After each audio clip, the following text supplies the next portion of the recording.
Good morning and welcome to this Money Control live stream. You're watching Opening Bell with me, Nandita Khemka. It's Tuesday and of course it's the weekly F&O expiry as well on the Nifty. We could brace for some bit of volatility, but yesterday we saw a fair bit of volatility and comments coming in from Sergio Gore, the US ambassador to India, on the India-US relationship and how he's his mission is to ensure that the relationship between India and US gets better, and of course also the fact that he alluded to some kind of talks that would take place between India and US on the trade deal front today. But of course that triggered quite a bit of a rebound, a sharp rebound in the market. In fact, the Nifty managed to clock that 25,800 mark in intraday trade, ending just shy of that level, but we staged an over 300-point recovery on the Nifty. In fact, the entire texture of the market kind of flipped after those comments coming in from Sergio Gore. Sources suggest that no formal talks are scheduled between India and US for today, but there could be some talks on the informal side. But the big question is whether or not the pop that we saw in the market yesterday would extend here on, or was it just a one-day pop reacting to news flow? That's something that we will discover today. And as I mentioned, it's a weekly F&O expiry as well, so we'll need to watch out for how the index really moves. But in terms of other global news flow, in a fresh thread, in fact, US has slapped another 25% tariff on countries doing business with Iran. Now, of course, it will have an impact on India as well, because Iran has been India's trade partner, and since the Trump administration imposed tariffs on countries doing business with Iran, India, of course, will be impacted as well. The 25% tariff will be in addition to the US reciprocal tariff of 25% and the additional 25% tariff on India in retaliation for alleged continued purchases of Russian crude oil. So that would result in a total of 75%. Now, major Indian exports to Iran include some products like basmati rice, tea, sugar, fresh fruits. So it isn't like large, but of course it will have some kind of impact any which ways. So all these rice companies like KRBL, etc., will be impacted. But one of the most important projects between India and Iran is the Shabar port. In 2015, both countries signed an agreement to jointly develop the port, and it helps India bypass countries like Pakistan. Of course, India continues to support the project. It is seen as a key hub for moving humanitarian and commercial goods across the entire region. So yes, that impact will be felt on some stocks. We'll watch out for those Kohinoor Foods, KRBL, etc. But aside of that, if you look at the other global cues, Wall Street managed to hit a fresh record yesterday. Although US futures were trending lower, Asian markets are fairly positive, and the GIFT Nifty is indicating a positive start, but we'll have to see whether or not we see follow-on buying coming in after yesterday's moves. Of course, we had big ticket IT numbers coming in post-market hours. TCS and HCL Tech, they both will be reacting to numbers. We'll take stock of what the street verdict is on their third quarter performance as well. TCS handed in a steady show. Of course, there was a one-time hit on profitability, due to the labor code. HCL Tech also felt the impact, but numbers were a beat when it comes to HCL Tech. In terms of results to watch out for today, you have ICICI Lombard, ICICI Prudential, Bank of Maharashtra, Just Dial, Tata Elxsi. These are some of the companies that will be reporting numbers. Of course, Infosys reports numbers tomorrow, so we'll be watching out for that as well.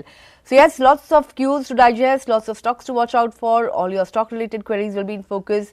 Of course, all the stocks that are in news and that are buzzing, we'll try and club your queries along with that, but other queries will also find place, so don't worry about that. Before getting on board our guests for today, let's quickly take a look at the top stories at this hour. Wall Street futures edged lower after S&P 500 and Dow climbed to record closing highs overnight.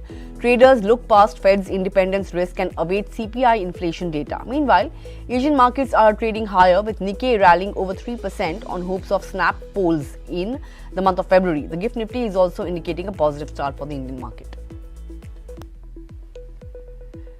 Former Fed chairs Alan Greenspan, Ben Bernanke, Janet Yellen and former Treasury secretaries come out in support of the current Fed chairperson Jerome Powell in a letter stating that the Fed's independence is critical for economic performance. US imposes 25% tariff on nations trading with Iran after Trump warns of military intervention. India is among major trade partners after China, Iraq, UAE and Turkey. Crude prices pair losses supported by geopolitical tensions in Iran and potential disruptions to the roughly 3.3 million barrels per day output. Meanwhile, gold hits a record above $4,600 per ounce and silver also reaches a fresh peak as investors pile into safe haven assets. TCS kicks off the earnings season with a steady third quarter revenue and margins meet expectations, but profit drops nearly 12% on one-time hit.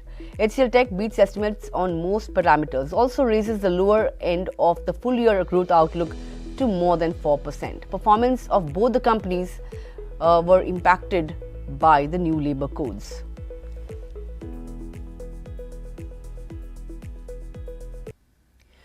All right, those were the top stories. Just quickly recapping yesterday's action, it was kind of a very grim start to the week, but the texture of the market changed after those commentary coming in from Sergio Gore on the India-US trade talks and how the next round could take place today. Of course, no formal talks according to sources, but talks could be on the informal side. And also remember, Gore is in Trump's inner circle. Trump has his ear. So yes, a lot will depend on how things pan out during his visit to India in terms of what really happens to the trade deal between India and US. So yes, commentary till now has been positive and the markets of course have reacted to it. We saw a 300-point recovery from the day's low for the Nifty yesterday.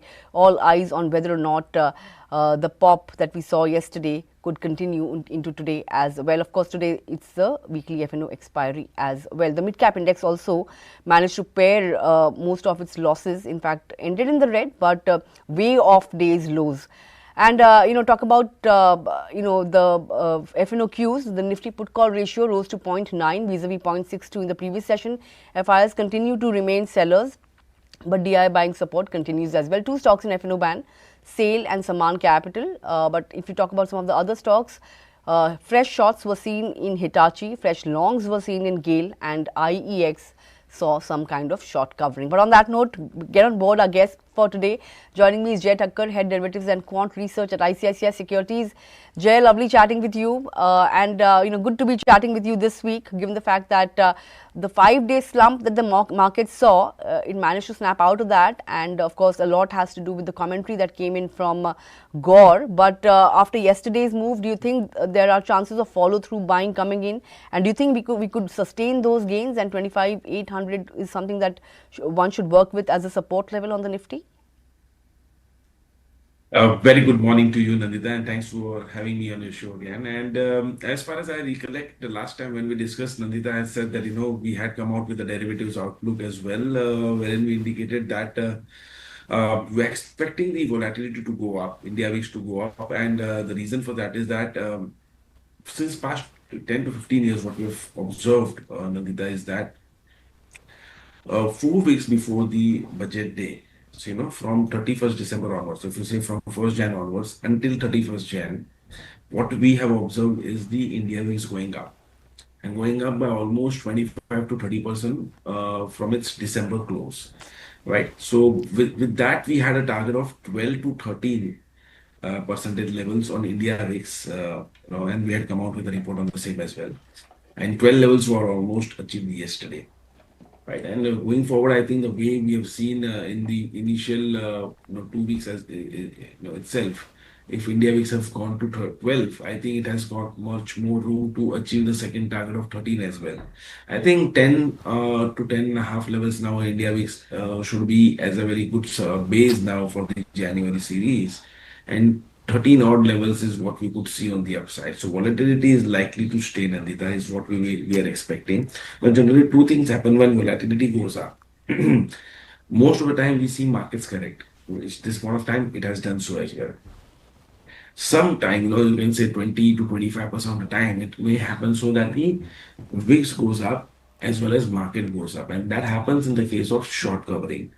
There are a lot of shorts in the systems, definitely, but ahead of this budget, pre-budget month in December, November, December series itself, wherein market rallied from 25,700 to almost 26,400. I'm saying almost 26,400. It reached there almost. So in that 700 points kind of a jump, we saw sectoral churn and a lot of stocks bouncing, and we saw short covering happening. So that short covering happened, and hence we saw correction. So had that not happened, we would have seen a short covering in India which going up both. So since short covering already happened, I think now until 26,000, 26,100 levels on the upside aren't taken off on a closing basis to derive a conclusion that market with yesterday's recovery has formed a meaningful bottom is difficult to say because the FI numbers are also negative, right? So I would say that at least until yesterday's lows are held, 25,500 on a rounding off basis, okay, I think the short-term range will be 25,500 to 26,000 for the Nifty. Once this short-term consolidation is over, I think again we would see where the market is headed. As of now, it's more tilted towards downside. Okay, more tilted towards downside. We'll talk about the earnings that came in post-market hours, TCS and HCL Tech in greater details, later. But how are you positioned in some of these stocks ahead of numbers, and which one do you prefer now? TCS, HCL Tech, they have already reported. Infosys comes out tomorrow within the large cap basket. How are you looking at these names? Well, Nandita, you know that when we had discussed the count yearly outlook of ICICI Direct, we have recommended TCS as a disclaimer, I would say, to all our clients, as well as I've recommended on money control as well. From the yearly perspective, right, we have a good medium-term outlook, positive for TCS, medium to long term. So dip should be utilized as a buying opportunity, definitely.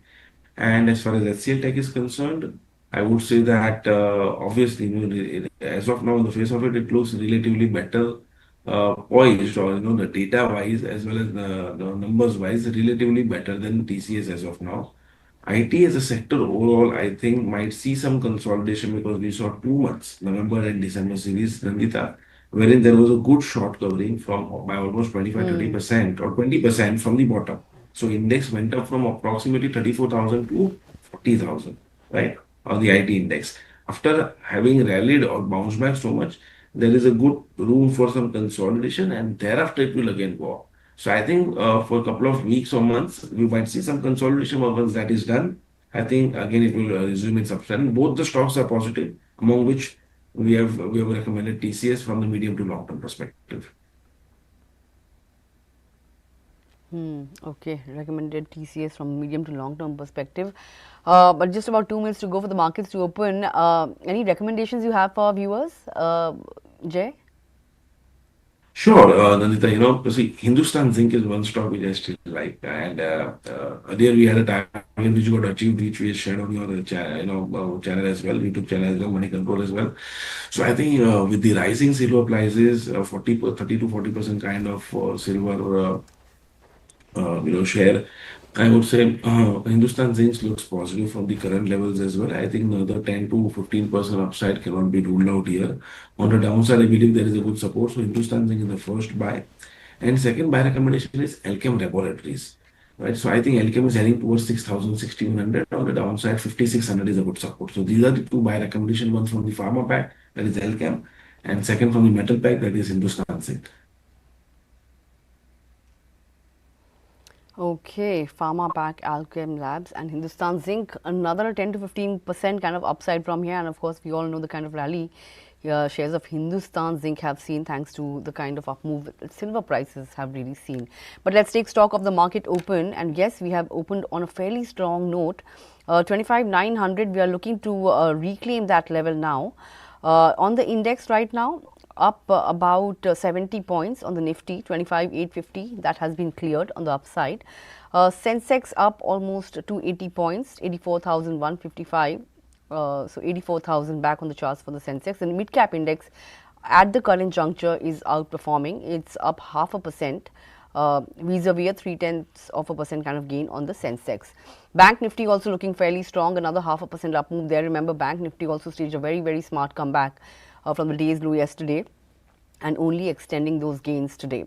A breadth of the market, in a departure from what has been the trend in recent times, breadth of the market is looking extremely strong. Too early to really, call it a trend for the day, but nevertheless, it's 5:2. That's the NSE advance decline ratio right now. 1780 advances to 433 decline. So it's only improved further, 4:1. That's the NSE advanced decline ratio. So yes, things looking fairly strong at the current juncture. But let's take a look at what the sectors are up to. And no prices for guessing. It's the IT pack that's taking the lead. IT index is up almost 1%. We'll take stock of how TCS and HCL Tech are doing in just a bit. But real estate that has been hammered out of shape in recent time, not just in recent times, even in 2025, has staged a good comeback today. It's up 0.7% among the top sectoral gainers. Autos, they were beaten down yesterday, have staged a turnaround today, 0.3% kind of gain on the auto pack. Metals are up 0.5%, PSU banks, pharma, Nifty FMCG index, all the sectoral indices at the juncture are trading with gains. But let's take a look at some of the movers then. What's taking the lead? Eternal, that stock is up 4%. We'll see what the reason is behind that. But a good 4% up move coming in on shares of Eternal. HDFC Bank is also up. Remember, it reports numbers of the weekend. Ahead of that, the shares are looking okay today. But last week, it was among the biggest sectoral laggard. Yesterday as well, it wasn't really participating in the up move. But today, it's seeing a good. And there's a note also on HDFC Bank. We'll take a brokerage note. We'll take stock of that. But, from the IT pack, just want to see what a TCS is up to. I can see that Tech Mahindra is among the gainers. But in terms of TCS, 0.3% kind of a cut coming in on TCS. Numbers were steady, but remember there was a one-time hit on, profitability due to the labor code expenses. So yes, that kind of soured some kind of sentiment, but wasn't really such a big negative surprise because that was expected any which ways. Even HCL Tech for that matter, although numbers were a beat, but it did have some impact of the labor code. 1.5% gain on HCL Tech. In terms of some of the other movers, as I mentioned, Eternal doing well. Eicher Motors was beaten down yesterday. It's doing well today. Hindalco, SBI, Maruti, Bharat Electronics, Hindustan Lever, these are among some of the gainers. On the flip side, Interglobe is down today as well. It's down 0.5%. L&T down 1.5%. Reliance Industries also, trading with cuts of 0.5% or thereabouts. And some of these life insurance counters that saw good traction yesterday have once again succumbed to selling pressure. And so has Trent. Yesterday it saw a good move, but today it's trading with red across, in fact trading with losses. Jay, coming to you on Trent. The stock has been under pressure. Yesterday we saw some bit of a move, but once again back in the red. The stock has been beaten down in 2025 as well. It wasn't, it hasn't really handed in great performance. In fact, was among the top laggards on the index for the year. But do you think much of the pessimism is already factored in when it comes to the chart movement as well? I think as of now, still there is not much of clarity, although there has been some positive divergences, Nandita, but I think that in the near term, trend is still looking a bit negative. I think only beyond the levels of 4,500 is what one gets clarity, which is 10% from here on. As the stock has still room to fall further until the levels of 3,600 on the downside. So it's 10% here and there. I mean, it has fallen quite a lot. It is reversible, I understand. There can be a good chance of recovery, that too I understand.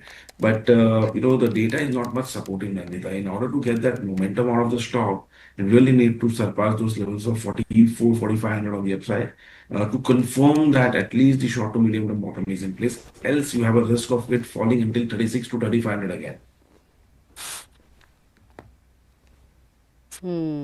Okay. That's the view on trend. But just want to get in your thoughts on the charts of a KRBL, LT Foods, etc. Of course, these are in focus today after US announced a 25% tariff on nations doing business with Iran. India, of course, happens to be among the top 5 trade partners for with Iran, and of course exports include rice, etc. So all these rice companies are in focus, although I am not seeing much of an impact. LT Foods, even KRBL, etc. What would you do with these? Any kind of trend that you are spotting that one should ride or either stay away from?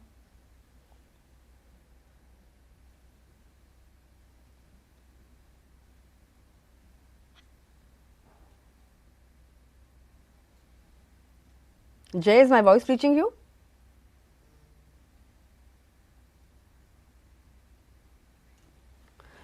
Okay, I think there is some issue with Jay's line. We will just try and fix it. But we were talking about the likes of LT Foods and KRBL. These two are in focus. Although no big cuts or no big reaction coming in. LT Foods is down about 0.5% and KRBL shares are marginally in the green.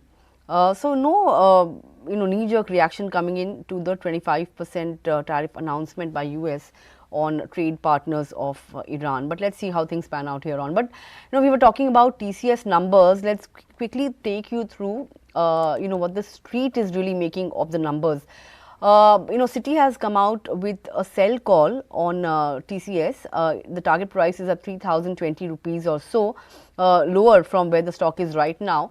It says that the company reported an inline quarter, excluding all the exceptionals. Of course, there was an impact of the new labor code, and then some restructuring expenses as well, and there was some amount set aside for legal charges as well. So all those factors contributed to the miss on the bottom line front for TCS. Forward indicators, according to Citi, says that the 12-month trailing TCV was up 1.5% on a year-on-year basis, and of course, headcount was also down 4%. Of course, we remember that TCS had announced a 2% cut in workforce over a period of time, and they have let go of 1% till now, and they will continue to rationalize their workforce till about March. According to Citi, the muted international growth that the company saw may disappoint going forward. And of course, in terms of their equipment and software business, that drove nearly half of the quarter-on-quarter growth, according to Citi. When you look at Nomura, it has a neutral call. Target price is at 3,300, a little higher here. It says that the company reported a modest beat on revenue and margin. But it has still pointed out that the visibility on growth leadership here on remains limited. Management commentary, we all heard that the management said that it is expecting the calendar year 2026 to outperform calendar year 2025, and but it has also pointed out that any kind of meaningful margin expansion appears unlikely right now in FY27 without any strong growth or leadership coming in from any kind of vertical. But in terms of margins also, it came in line 25.2% or so. So 26 to 28% that the management had highlighted earlier, whether or not it can achieve that in FY27, that's Nomura has of course said that it has doubts about that. But let's go back to Jay then. Jay, we were discussing stocks like KRBL, LT Foods. They haven't really reacted to that 25% tariff announcement by US. How are you looking at some of these rice stocks? Yeah, I'm just checking those, and what I see is that I think Nandita, one should be avoiding this as of now. Clearly, because of as you rightly pointed out, your observation is correct that until we don't have a clarity as far as what the US is planning with respect to the Iran. I think these companies would face some issues at least in the near term. Although there is already a tariff of 50%, right? But additional tariff of 25% would still further affect the sentiment, nothing else. So there is already a tariff. It's not like that there, if we are not trading with the Iran, then there is no tariff. There is only a tariff already in place with 50%, and there is the news of this 500% as well. So if that 500% comes in, I think this 25% doesn't make sense. Right. So I think short term it could be a sentimental downside. Otherwise, I think it should be definitely the quality name should be buy on dips, because what we understand is that beyond 50% any tariff levied, I mean you deal with any other country, doesn't matter, is what I think, because it's absolutely thereafter it becomes difficult to trade with the US. So obviously the companies have to find the avenues else apart from the US, right? So I don't think it should be much negative as it is read by the markets, but then sentimental it is. So 1 or 2 days downside you can see. Okay, all right. Those were the views on rice stocks, particularly LT Foods, KRBL, etc. Of course, in the wake of tariff announcement, these stocks are in news, although not really reacting to the news flow. But let's shift focus on our queries then. Very quickly, I wanted to address Eternal. given the fact that it is the top Nifty gainer today, rallying in excess of 3%. We have a query coming in from Naveen on this particular counter, wants to know if it's good for positional trade right now. We did see some of these quick commerce companies coming under a fair bit of selling pressure in recent times. But, how would you approach the stock after today's bounce? Do you think it's ripe for positional trade right now after the recent correction? No. It can bounce back until 310. So for short term, for a very short term, it can definitely bounce back. It is oversold. We are seeing short covering can happen, Nandita. But positionally, if you ask me, from a medium to long term perspective, I don't have a positive view in return. And I think for a good medium to long term, the stock might have in fact found a good top, and it can consolidate or correct for some time now. Okay, it can consolidate and correct for some time now. That's the view on Eternal. Hope that answers your query. Let's take some queries from the banking pack then. I spotted a query on Axis Bank and Bank of Baroda. Just want to spot that query. But any thoughts on these two names in particular when it comes to the banking universe? How are these two stocks poised Bank of Baroda. amid all the other names? Bank of Baroda relatively is better, is what I think, Nandita. PSU banking have relatively outperformed, although Axis, even the private sector bank, has also done good, undoubtedly. So that is also a winner kind of stock as far as the private sector banks are concerned. But overall, when I compare, I think PSU banks have an upper end in this entire rally of the Bank Nifty. Hence, if I have to choose one, I would be choosing Bank of Baroda. Okay, choosing bank. And would it be okay for a 6-month to 1-year perspective, Bank of Baroda? Yeah, of course. I think the PSU banking pack rally, which has just started, has more legs on the upside, and especially Bank of Baroda, which in fact managed to take off its multi-year resistance of around say 288. It is just still marginally above those levels at 300, 302. But from the positional perspective, I think I look Bank of Baroda relatively stronger than Axis Bank. Okay. There's your answer, Komal Makecha, on whether to look at Axis or Bank of Baroda with a 6-month to 1-year perspective. But let's shift focus to some railway queries then. Two queries. Nana Prakasam wants to know if there is any particular railway stock that is looking attractive on the charts for a long-term position. And we also have a query from James. He wants to know your thoughts on Texmaco Rail. He's already holding shares at 175. He wants to know whether it's a good time to accumulate more. How would you address these two queries? I think, see, railway stocks, just because of the budget, short term, you're seeing some bounce back. It happened and they have corrected again with the market correcting, but otherwise, they are all in a serious downtrend, and we have seen most of the stocks facing shorts. So I think it's good to, or it's better to avoid railway stocks as well. Okay, better to avoid. What you're seeing, of course, is a short-term movement ahead of the budget. I know there's a query on metals universe. Alex wants to know, of course, metal index saw a fair bit of correction last week. I think it's down somewhere around 5% or so from its record highs. So Alex wants to know whether it's just a pullback or is it exhaustion, and particularly for copper prices. So in that sense, Hindustan Zinc, of course, continues to be your recommendation. But in that sense, what should one do then with Hindustan Copper as well? So entire metal universe, exhaustion or just a pullback? And secondly, what does one do with Hindustan Copper? Copper, aluminium, both are positive. So even Nalco for that perspective is looking positive. I think it should be buy on dips. You see the kind of rally which we have seen in Nalco, which is not talked much. So that is also positive. And I think Hind Copper still has much more legs on the upside. So I'm bullish on Hindustan Copper. And I think that any dips here too should be utilized as a buying opportunity. I see that till 450 levels are held on the positional basis. The overall outlook for this stock is positive. Okay, that's the view. Hope that answers your query. Very quickly, we'll take up two more queries then. I spotted a query on Vishal Mega Mart. Suhas Sawant has written in. He bought Vishal Mega Mart at 140 rupees. He wants to know whether one should hold or sell. Any thoughts here, Jay, very quickly? I think, as of now, the retail space is facing a bit of, a consolidation or correction. So, I would be avoiding being into this space. There is a lot of consolidation which is happening. The same is happening with DMart as well. So, I think this space might see some more consolidation, and post which we might see some bottom forming and then an upward. So, as of now, avoiding retail space is better. In fact, if one wants to play, then, direct FMCG is a better play. Stocks like Marico, Tata Consumer, Godrej Consumer, Dabur, these are a direct better play as compared to, FMCG or consumer stocks as compared to any, Vishal Mega Mart or DMart as of now.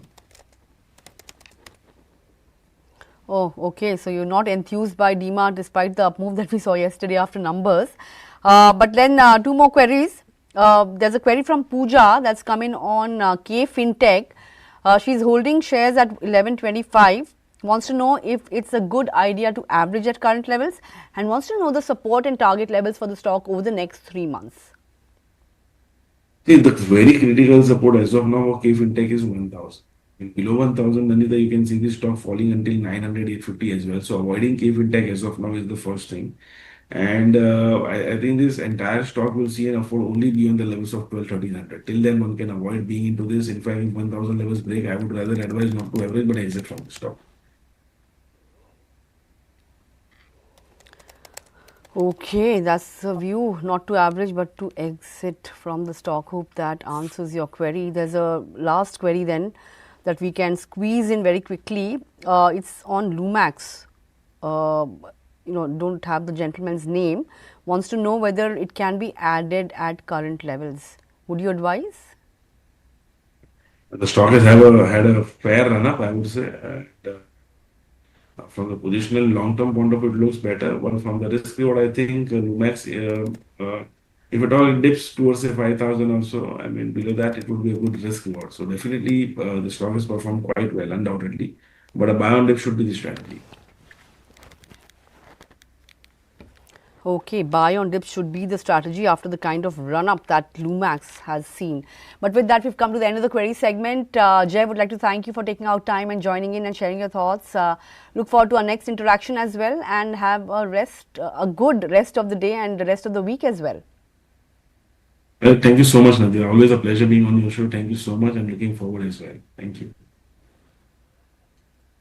Thank you. Thanks a lot. Well, on that note, take a look at what the markets are doing before we bring on board our next guest for today. We are trading, in fact, we have given up all those gains that we saw at the start of the session. The Nifty, in fact, is down 56 points. We've given up 25,800 and 25,750 as well. The Sensex also in the red, even the Midcap index for that matter, has slipped into the red. The breadth of the market, although, is still skewed in favor of gainers, but as many of our technical experts have been pointing out, that sell on rise should be the strategy. I think that's what is happening. And also the fact that, it's FNO expiry today, weekly FNO expiry. So some bit of volatility was anyway fairly expected. Bank Nifty, although, is holding out, but that has come off the day's high. Just want to quickly take a look at the sectoral picture before we go to our next guest as to which are the sectors that are contributing to the losses or weakness in the market now. Pharma, real estate. Real estate has started the day on a good note with gains of over 0.5%, but now it's down almost 1%. Autos have also slipped into that, and so has IT. IT is down 0.3%. Energy, FMCG, all these sectors have slipped into the red. What's doing well? PSU banks are holding out, 0.5% gain there. The Nifty Bank Index, as I mentioned, is trading in the green, and Metal Index is also in the green. Of course, we've seen dollar index softening in the wake of the whole, Fed subpoena that, Trump has ratcheted up his fight against Fed. So that has impacted dollar index. So perhaps that's something that is cushioning metal index. But on that note, let me bring on board our next guest for today. Joining me is Ambareesh Baliga, Big Market Voice. Ambareesh, lovely chatting with you. We've given up most of the morning gains, and the kind of up move or pop that we saw yesterday, of course, we were reacting to Gore's comments. But do you think sell on rise is at play? What is it that's leading to this volatility? Please go ahead. No, see, basically for a trader, yes, I think it makes sense to have a sell on rise sort of a trade. But as far as investors are concerned, Possibly. I mean, this could be a great opportunity if you're talking of longer term, next 9 to 12 months. Could give you decent opportunities in the small and mid caps, which anyway had corrected quite well in the last part of 2025, and we've seen that continuing even now. So I think I mean, that part of the market should give you a decent number of, I mean, picks, which can actually give you good returns in 2026. Because I see small cap and mid caps outperforming the large caps in 2026 as against what we saw in 2025. And if you're talking of what's happening today, see, yesterday Okay. the way the markets had cracked and it had moved up only based on the statement of the US ambassador. And because of which I think I mean, it would be short-lived. And we have seen, I mean, again, the correction today, I mean, after starting much higher. So it's possible that we should see this Hmm. volatility continuing for a while longer, and the weaker players in the market surely will be shaken up. Weaker players in the market will be shaken up, and yes, you rightly pointed out that yesterday we just reacted to that comment. But speaking about the informal, I mean, sources suggest that there are no formal talks slated between India and US for today. As of now, sources are suggesting that. So whatever informal talks happen, do you think? It could an early breakthrough is still possible after last week's 500% tariff threat and the fact that there has been a softening of stance, Gore being in Trump's inner circle. Do you think that's coming from there, and could you still expect a trade deal by March, or do you think there are possibilities of that getting pushed through later on in the year as well? Of course, it will be like shooting in the dark, but what is your own Right, sense? that's true. Now, see, if you're talking of day before yesterday, I think markets had given up Hmm. that the trade treaty would ever be signed. I mean, although people are talking of March, but quite a few people, I mean, at least the veterans in the market were not really expecting the trade deal to happen. Now, yesterday's comments have changed that view to a certain extent. And again, I think that expectation would be building up. And I mean, I believe that, I mean, at least in the medium to long term, US will not have much of a choice but to finally sign off. Because we have seen that in the last 6 months, despite the tariffs, I mean, our growth continues, maybe a bit slower, but our growth continues. I mean, it has not stalled India. And at the same time, we have been signing off trade agreements with various other countries. I think the next is Europe. So I don't think US can actually ignore all this. I mean, it was a small country like a Sri Lanka. Yes, I mean, they can trample over. But someone like India, they really can't afford to. Because at the same time, I mean, we are major suppliers. I mean, when it comes to pharma, we are major suppliers. IT, they can't do without us. And in fact, if you go back to November, I mean, there are a number of food items on which they had to go back and reduce tariffs. So this clearly shows that they can't do without India, but they're trying to, I mean, have a hard bargain. And I think we have stood our ground. I mean, till now, I think that's a very big positive. Although markets may have taken it negatively, but I think that's a very big positive for India in the longer run because you are telling the world that you can still stand against US. Okay. All right, that's about it. Of course, till day before yesterday, of course, there were very slim hopes of anything coming through. But as you rightly pointed out, that yesterday that changed a bit. And of course, we'll have to see how things pan out given the uh, volatile nature of Trump as well. We all are aware of that. But let's shift focus to our earnings season as well, Ambareesh. Yesterday we had TCS, HCL Tech kicking off the earnings season officially, so to say. What did you make of the numbers? There was a one-time hit on bottom line due to the new labor code. But aside That's of true. that, any big takeaways? And going by the commentary from from TCS, where do you see the next leg of growth coming in from? So see, I mean, TCS overall, if you see, I think it was more or less in line, and profitability also has been stable. I think it's well positioned. I mean, to be a good partner to their clients as far as cloud, data, and AI journeys are concerned. So I think if you're talking of longer term, yes, I would be bullish on TCS. But if you're talking of, I mean, if you're talking of IT overall, I think the next 1 or 2 quarters could still be a bit tough. But then longer run, I think stocks like TCS as well as HCL Tech also came out with earnings which were decent. So, like in the longer term, yes, I think you should be betting on these stocks. But short term, maybe the next 1 or 2 quarters could be a bit difficult. Okay, next couple of quarters could be a bit difficult. But, have you taken a relook at the pecking order within large cap IT? Because HCL Tech, if you see that stock, it is trading at a premium if you compare to others like TCS, Infosys, etc. So, what would the pecking order be? I know Infosys is still pending and Wipro is still pending, but Right. have you looked at it at all, valuation Yeah, wise, which is the one that you would prefer? evaluation wise, I would still prefer TCS. I mean, if you're talking of the large caps, at the top would be TCS, next would be Infosys, and after that would be HCL Tech, and finally it would be Wipro. I mean, if you're talking of these four stocks, that's the pecking order for me. All right. Okay. Let's talk about the earnings season in greater details then. For the December quarter, analysts are expecting a soft performance from metal companies because realizations are weak and raw material costs have also risen. I was just reading through some reports where, some brokerages are saying that absolute EBITDA and margins across steel and aluminum companies could see some moderation. Metals we all know was among the best performing sector last year. Although in recent times, just this year, it has come off slightly from its record highs. But Right. how would you approach? Do you think it's time to book profits in some of the metal names and look at other sectors where you're finding comfort?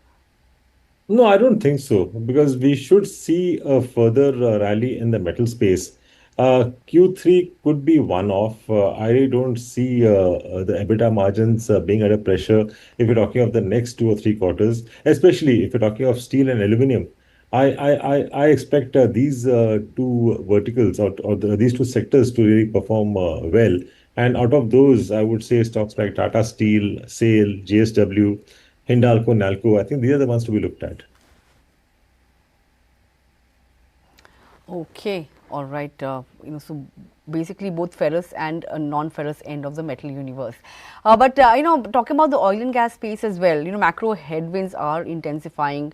The margin of safety is kind of narrowing across the oil and gas sector. Rupee depreciation, of course, we saw the rupee depreciating 6%, year on year in the third quarter itself, and that will Yeah. continue to weigh on margins of OMCs, city gas companies as well. I mean, how are you looking at some of these companies? Do you think the current valuations reflect the maximum pessimism, or is there more to come? Of course, OMCs have done much better than other oil and gas companies. So, how would you look at this space in terms of valuations, and what are you expecting in terms of earnings as well? No, I think it's already priced in to a very large extent. I mean, I don't expect the rupee to depreciate much further from here. I mean, I don't expect a rupee to be at 93, 94 in 2026. Uh, and again, if you look at the oil prices, I mean, despite the geopolitical issues, oil may not shoot up because clearly, because of Venezuela, I think like most of the supplies would be taken care of, even if there's a disruption from Iran. So, because of which we have not seen oil prices really shooting up despite the Iran issue. And as far as OMCs are concerned, clearly it's a crude oil price play. And unless we see a major sort of a rise in oil prices, OMCs will not suffer. So I think from that point of view, one can still continue to hold on to OMCs, but there is no major reason to go out and buy OMCs at this point of time, OMCs or even refiners. But then if one is holding, I would say there's no reason to sell. I mean, this will possibly give you market or slightly better than market returns. Okay, all right, got your point. No reason to sell, but no reason to buy either. Bank earnings are anticipated this weekend. You have HDFC Bank, ICICI Bank reporting numbers. There are concerns around deposit growth moderation and elevated loan to deposit ratio when it comes to HDFC Bank in particular. Do you think these concerns are overstated? Because since the third quarter update, the stock has, tanked somewhere around 6 to 7%. How are you looking at the entire banking space and private banking space in particular? And HDFC Bank, any thoughts there? No, see, again, if you look at the performance of most of the private sector banks, especially the larger ones, and especially HDFC, I mean, we've not really seen any outperformance. Despite the sort of weaker sort of earnings which we are talking about, I don't think that will result in HDFC Bank cracking from these levels. I mean, I suppose it will just hold on. And if you're talking of overall private sector banking space, in fact, I see performance coming in from the smaller banks. I mean, if you're talking of IDFC First, if you're talking of something like RBS or a Bank of Maharashtra, I think these are the ones where you'll see, I mean, a performance which could actually surprise the markets, even a South Indian bank. And as far as the PSU banking space is concerned, yes, I mean, I would still continue to be positive on that. I mean, one would be clearly earnings, no doubt, where we have seen decent earnings over the last couple of quarters. But I think the more important thing is possibly a consolidation, which could be announced in 2026. Although, I mean, government sources have denied it as of now, but I believe that finally there would be a consolidation, and we may end up with just about 4 or 5 large PSU banks. Okay, yes, that is on the cards, and of course, that's one thing to watch out for when it comes to PSU banks. But where do you think the outperformance will come from in this quarter, in the third quarter earnings season? Do you expect staples to be a big winner? Consumer durables, staples, etc. Do you think the Surely. GST benefits and tailwinds will flow through in this quarter finally, or would you wait for another one? No, I think it will flow into, I mean, in this quarter, because in Q2, despite the GST benefits being announced, and it was applicable at least for the last 1 week, 10 days. In fact, that worked out to a certain extent in a negative way for a number of these FMCG and consumption stocks. Basically, because there had to be a GST adjustment to be done in the supply chain, because of which a number of I mean, these companies had booked, I mean, a bit of losses as far as that is concerned. Now, when it comes to Q3, I think they'll get the complete benefit of the GST reduction and the increase in sort of sales which you've seen. And I think that's very clear as far as the autos segment is concerned, white goods segment is concerned. So I think with the numbers finally in black and white, I think you will have a decent rally in FMCG and the other consumption stocks. Okay, expect a decent rally going forward in FMCG and other consumption stocks. Just want to understand, you mentioned that mid and small caps will fare much better than large caps this year in 2026. Any particular pockets that you would look at now, in anticipation of that happening? I would say like in the EMS, which is mostly in the mid caps, something like Keynes Technology, I think should do well. I think we have seen a very good correction in this stock, and it's one of the very few companies which are getting into the semiconductor space, and they've already started a pilot plant. And I mean, because of certain concerns which were raised as far as accounting policies and related party transactions are concerned, I mean, the stock had cracked what about 40-50% in the recent past. I think with the Q3 numbers and the management commentary, I think which should clarify all those doubts which are there. I think this stock should be back in the reckoning. Okay, all right. EMS, that's one stock sector that would be in focus. Just reading through some flashes on L&T, and the stock is also reacting to it. I think L&T is the top laggard on the Nifty right now, 2% down. I'm just going to, kind of read out those flashes. This is a report from Media Company and reports on economics and business news of Middle East. Now, Kuwait is discussing, according to reports, Kuwait is discussing cancellation of oil project tenders worth $8.7 billion. And Kuwait, of course, is looking to rebid the tenders. I think L&T is the L1, the top contender in tenders worth over $4.5 billion. L&T order inflow guidance, if we remember, for FY26 was 10% higher than FY25. If such a move really comes by, and L&T was the L1 bidder here, what kind of an impact do you envisage? Any kind of reaction to this, report-based news? Yeah, surely. I think it would be a bit negative, not a major negative, because it doesn't form a huge part of their order book. But yes, it would be a bit negative for L&T, and we could see some correction. But I would say utilize that correction to buy. I suppose the other reason why L&T could be a bit weak is again those rumors of Chinese majors being allowed to bid in India. I think that's I mean, doing rounds because of which we have seen correction in L&T as well as BHEL. But then I would say utilize all these corrections to buy in because talking of and when you buy something like L&T, you're buying for the next 3 4 years or more than that. So, of course, you mentioned BHEL. Of course, so there are news reports stating that the curbs on China could be eased. So that would, Right. of course, impact companies like BHEL, Siemens Energy, etc. So, would you look at this also the weakness in these stocks as a buying opportunity as well? Absolutely, because I believe that it will not be opened up completely for the Chinese companies. It would be possibly for those projects where, I mean, we don't have that expertise. The Indian companies don't have that expertise. I think those specific projects, some niche areas, I think they may be allowed, but may not be, I mean, a blanket one. Okay, all right. So fine, you can in fact utilize these dips to buy into these stocks. But going forward, Ambareesh, I want to get your thoughts, get in your thoughts as to how the sentiment is really, in the market right now, especially in terms of FII flows, right? 2026, everybody was banking on FIIs to return. Of course, it's too early in the year to really speculate as to when really they'll come back. But, in terms of the fact that we don't have any concrete color on the India-US trade deal, despite just the fact that, okay, there will be another round of talks soon. What is that one trigger? Earnings has started, but what is the sense? When will FIs come back? Because so far this year they have pulled out in excess of 12-13,000 crore rupees already. No, in fact, if you look at overall market, I'm not talking of only the large caps or blue chips. I think the rest of the market has corrected decently well. And I mean, I would say valuations are better than what we saw in 2025.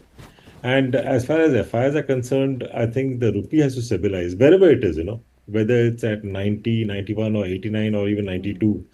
I mean, it has to stabilize at those levels for a while. And that's when I think FIs would come in. Basically, because, see, India is one of those very few bright spots globally which are still growing. And the fourth largest economy, you cannot be ignoring the stock markets of the fourth largest economy.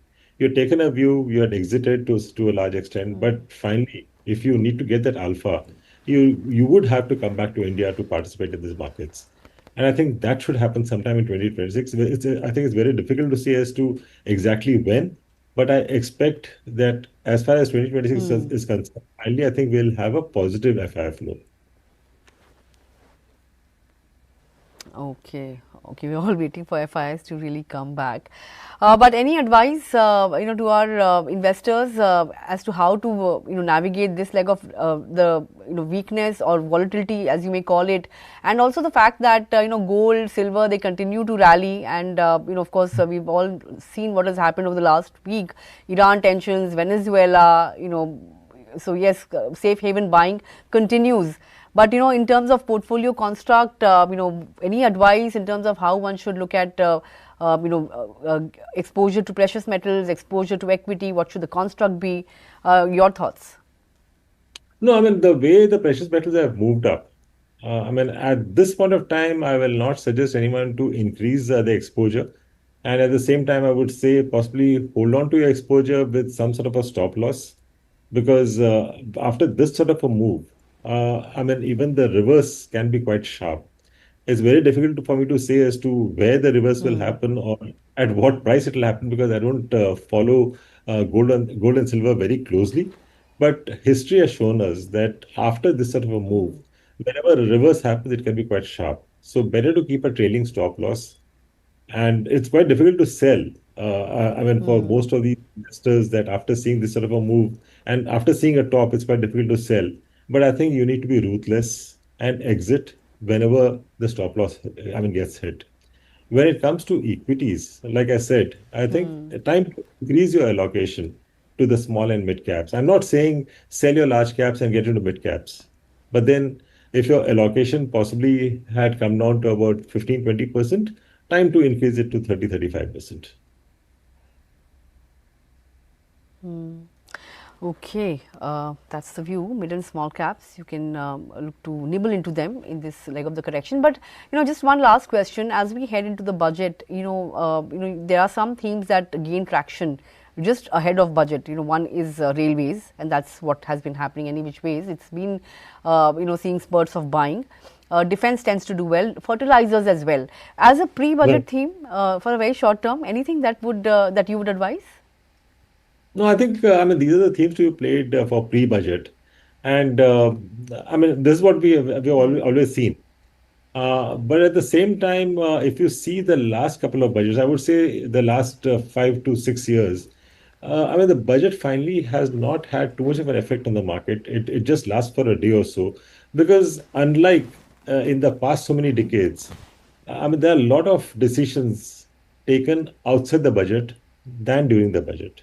So budget finally doesn't have too much of an effect. So I would say whatever the budget is may have an effect for a day or two maximum, and then we are back to our normal market. And yes, these themes give you some sort of a return. As a trader, you play these themes, not as an investor. Since you mentioned a lot of these, decisions taking outside of budget, one such rude shock was on the 1st of January in terms of the Absolutely. new cigarette excise duty, and we did see how the stocks reacted. Any Exactly. thoughts? Because it tends to be inelastic, right, to price changes. Yeah, absolutely. So your thoughts, Absolutely. would you also look at accumulating some of the stocks on dips? It's a great time to buy ITC. If you're talking of the next 2, 3 years, it's a great time to buy ITC, because after a long time we have seen these levels. And again, if you go by history, whenever we have seen increase in excise for cigarettes, and that normally used to come during budget. We used to see a huge correction in ITC, and those who had bought in that correction have made tons of money going ahead. Okay, so buy the dip. That's the view on some of these cigarette names. With that, Ambareesh, would like to thank you. Always a pleasure getting in your perspective, and I look forward to more conversations ahead of budget. And of course, Sure. I wish you a happy rest of the week. Thankfully, we have an off on Thursday to go and vote for the BMC elections, Right. and of course, we're looking for looking at a budget on Sunday. So lots of changes happening. I'll see you soon. Thanks a lot for joining in. Thanks.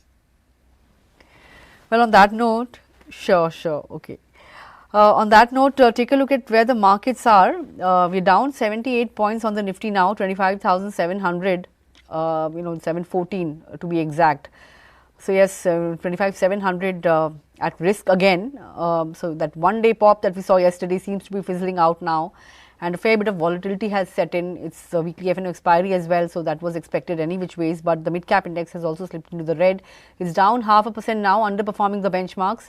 The breadth is still skewed in favor of gainers, but let's see whether that sustains or not. L&T, that's the top Nifty laggard on the news flow around Kuwait considering cancelling some orders, so that's down 2.5%. HCL Tech has now slipped into the red. It's down almost 2%. Dr. Reddy's, Reliance Industries, Trent, Cipla, these are some of the other laggards on the index. Eternal, on the other hand, continues its upward trajectory for today. It's up 3%. ONGC, Hindalco, SBI, Tech Mahindra, these are some of the other names that are doing well. HDFC Bank and ICICI Bank are holding the fort today, 0.5% uptick on both the stocks at a time when the markets have given up their early gains. But the list of gainers is fairly slim. So the entire texture of the market has actually taken a U-turn. But let's see how things pan out. As we speak, the Nifty Bank Index is also on the verge of breaking into the red. All right, then I'll see you at 3 p.m. with closing bell. Let's see how things pan out. Expect a fair bit of volatility today, as is the case on expiry days. So tune in at 3 p.m. Till then, be with us on moneycontrol.com for all your latest news and updates. Have a great day.